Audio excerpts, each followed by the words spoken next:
All right, hello, wine drinking people. And it is time for more of what I had to drink yesterday. And man, it was a really good week last week here in the store. We started out Tuesday night, my first day back from vacation. A little call while I was gone from Manny Gonzalez saying I'm doing a super Spanish tasting. Whenever Manny calls me, I clear the calendar of whatever I was doing because it's definitely worthy of my time. As this Spanish tasting was, and well, just a flight with 1962 Vegas Sicilia Unico is enough to get my attention. But when you add in Pingus, Florida Pingus, a wine called Amelia, which I've never had before, didn't hear of, a wine that Peter Sessek makes only 25 cases of. That's one barrel, folks.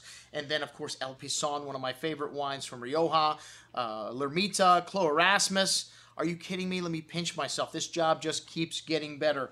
And really hard to pick a loser in this bunch. But, you know, overall, I thought the 2002 Aquillon would probably be the loser. And we had a lot of these wines blind. 2002, not a great vintage. But the Aquillon was a fabulous wine. One of the wines of the night on many people's scorecard. One of the many wines that I missed blind because I was looking at the vintage instead of the producer. And maybe this is, you know, something Chris Ringland and Jorge Ordonez put together that, you know, I don't know. There's been some bad press toward Chris Ringland lately. Last time David Powell was in, he was not very complimentary from Tourbrek. And, you know, of course, with what's happened with the Grateful Palate, a lot of people in Australia may be a little anti-Chris, and maybe that had a little something to do with me not wanting to like the Aquillon as much, but it was one of the wines of the night, as was the Clos Erasmus. A lot of people had that on their scorecard. My wine of the night, though, was the Florida Pingus, because you know what? All these other wines are $500, $700, $1,000. Crazy expensive. Florida Pingus is a wine that you can buy for under $100, and it was killer. Forget the price, was one of the wines of the night. But let's get to all the wines that we had. It was a fantastic tasting at Cafe Seville. Some really nice food put out by Joey and the rest of the staff there. Did an excellent job for us. The first flight, I always say drink the good stuff first. Manny called me up, said, what do you think about the order here? I want to serve the 62 Unico first. And I said, you're not going to get an argument from me, man. You know, that's the point where most people are going to be sober and they're going to really be able to taste it. 62, a legendary vintage for Vegas, Sicilia. And wine of the night, on many people's scorecard it was. It seemed like this wine could have gone another 50 years. You know, I may be 93 at that time, but, you know, anybody that has a bottle and is willing to open it up, man, like I said, I will clear the calendar for you. It is outstanding right now. It's usually 90 to 95% Tempranillo and 5% Cabernet Sauvignon, known as the Chateau Lafite of Spain. If rocker Sammy Hagar had one wine that he wanted to drink on a desert island, he puts the 1962 Vegas Sicilia as that wine. Really interesting to know, but you open up this wine, it really sings from the start. You know, maybe a little bit of oxidization that blows off. It's so old, and really some lovely toffee and coffee aromas starting to come out in this wine after it's been open for a couple of hours, really singing.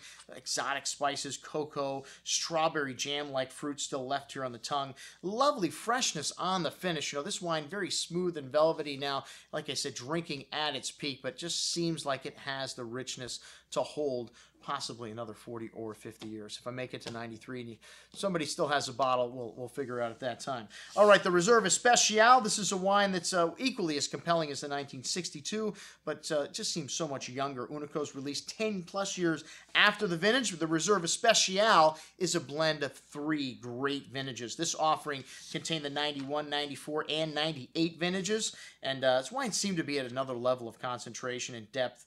Really, you know, probably undoubtedly like the 62 was in its youth, but the future of this wine just much brighter. This wine still has got decades to go, and just a lovely array of spice, a lovely concentration of fruit here in this wine, and a long, seamless finish. The non-vintage Vegas Sicilia Reserve Especial. Killer juice. All right, the 2000 Vegas Sicilia Unico. This wine seemed like a baby as well. Some sweet tobacco spice, some brown sugar, molasses, some sun-dried plum and cherry strawberry fruit here shown. Really seductive, velvety texture on the tongue. But this wine needs a little bit of time. Like I said, these wines released 10 years after the vintage, but usually they need 10 more years in the cellar at least. Still showing some tannins here on the finish that need to be resolved, but lovely balance in this wine. The 2000 Ribera del Duero, most excellent. All right, the second flight was blind. They didn't blind the first flight because, you know, the 62 is kind of obvious which wine that one was, but I'm embarrassed to say Well, not embarrassed to say I picked my favorite wine. It's the cheapest wine in this flight because it was killer. You would think, okay, well, it's going to be easy to pick out the $100 wine from the $500 wines. Well, not so, because, Peter Sesek makes these wines to all be at the top level. It's not like he's trying to make Florida Pingus a lesser wine. It's the young vines on the property. It's the barrels that don't make it into Pingus, but it's the same vineyard. The wine is treated the exact same way. So the Amelia was the first wine, and this wine seemed to be the lightweight in the group. It just, it didn't have as much concentration, as richness as the other two. Had this lovely sweet cherry fruit, tobacco spice, though, and a really nice nuance to the nose. The palate also seemed a little bit lighter than the other two wines and offered a nice array of that ripe, succulent red cherry fruits and milk chocolate and spiced toffee notes on the finish. Very exotic, just not quite as long as the other wines.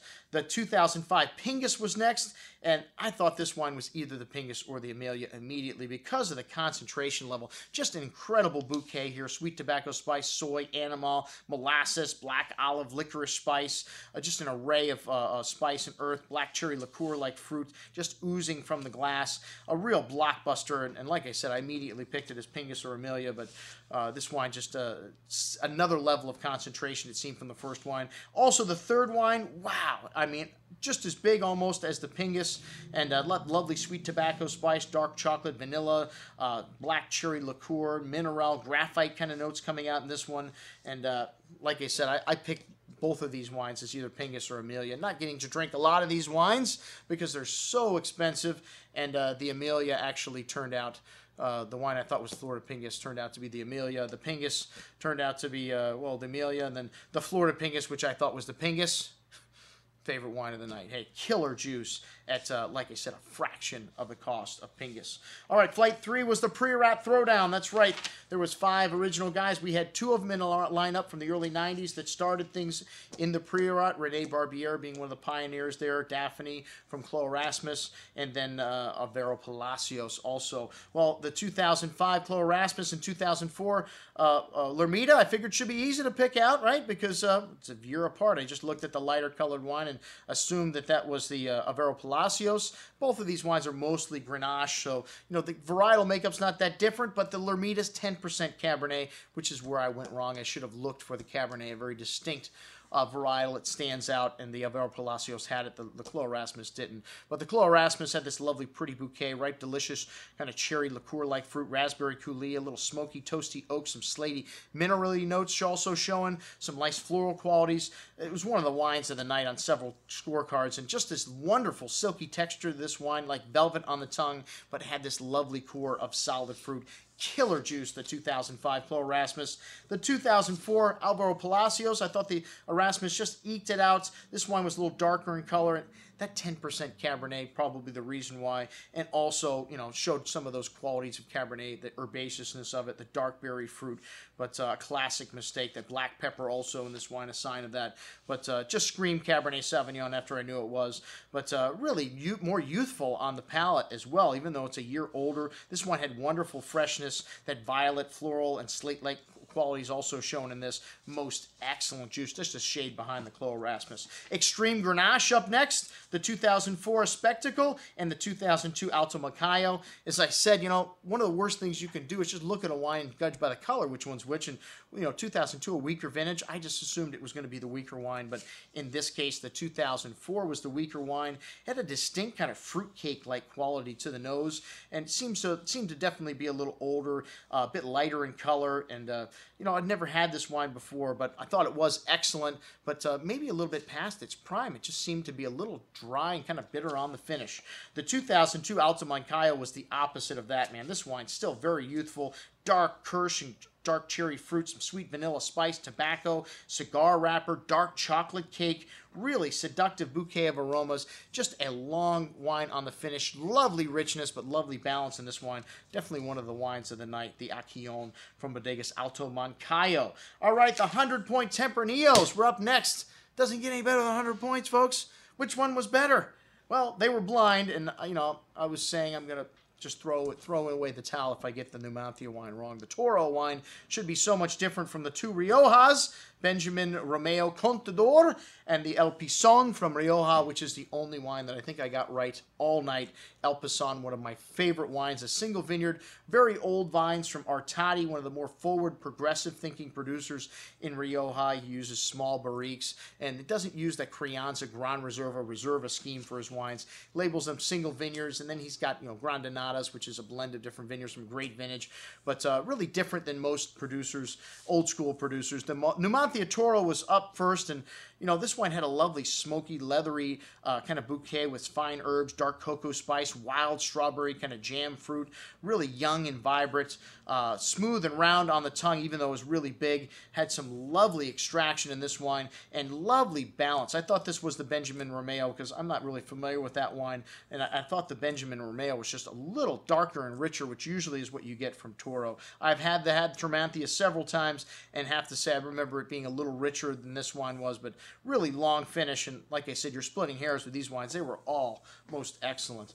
The Tremanthia, and then the El Pison, always one of my favorite wines. This wine was the only wine that I got correct in this flight, and really had lovely structure to this wine. 04 is a great vintage in Rioja. Really dark, dense berry fruits, and just lovely richness on the palate, but still needs time. Very young, some big tannins still on the finish.